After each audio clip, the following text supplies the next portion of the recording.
Look at that cheese pull.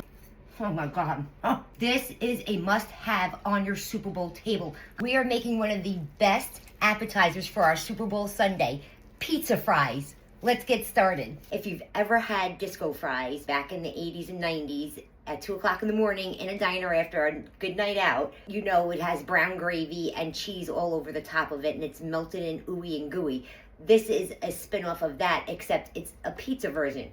It's French fries with pizza sauce and mozzarella cheese melted on top, and it's gonna be delicious. So let's start frying up our fries. So I'm using here just traditional steak fries, and I have a pot of oil going, and I'm waiting for it to get to 375 degrees, and then we'll start frying our fries. So while we're waiting for our oil to get to temperature, I just wanted to mention that when I fry anything like French fries or fried chicken or chicken wings or anything like that, I always fry in peanut oil, because peanut oil is a higher heat oil and it's a neutral oil. So I like it for frying because I can get the oil really hot before it starts to burn and smoke. So while that's happening, I'm also heating up my marinara sauce. It's just a plain basic marinara sauce. You've seen me make it before. I took it out of the freezer, defrosted it, and now I'm warming it up in a saucepan so that we can top our fries once they're done. So let's test the oil here. And when you're testing your oil, don't let the probe hit the bottom of the pot because you'll get a false reading. So we're almost there, we're at 302. 2 more minutes. Okay, so we're at temperature here.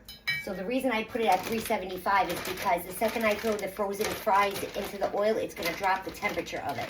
So I don't want it to drop too much because I don't want the fries to soak up the oil. I want them to fry. And we're gonna do this in batches. Give them a little mixy and let them do their business and let them fry away. I have a plate here with paper towels. As soon as they come out, I'm gonna put them on the paper towel plate to drain, and I'm gonna sprinkle salt on top. Okay, our first batch of fries are done, and they're like beautifully golden brown. So I'm just gonna get them out and onto the plate with the paper towel. Now I'm just gonna hit them with a little bit of salt, and then we're gonna fry up our second batch, and I'll show you what the next step is once we're done. So now our fries have all been fried off in the oil. So now I have them on an even layer on a cookie sheet that I lined with aluminum foil. And I'm just gonna take our warmed up marinara sauce, and we're just gonna put it over the fries. And you don't wanna drench the fries. You want them to still have some integrity, but you want them to be pizza fries. So just dolloping and spreading, making sure every fry has sauce on it.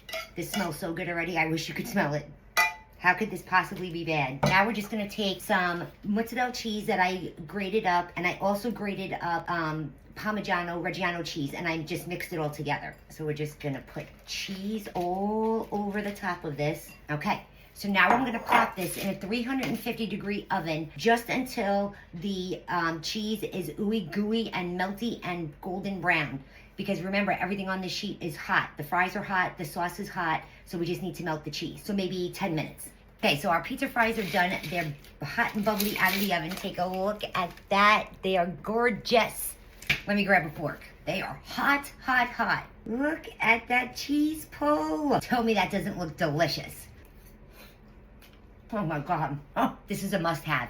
This is a must-have on your Super Bowl table. I'm telling you, your guests are gonna freak out over this. This is so good. This isn't your ordinary disco fries. If you want the recipe to my pizza fries, just comment the word recipe in the comment box below, and I'll be sure to send it to your DM.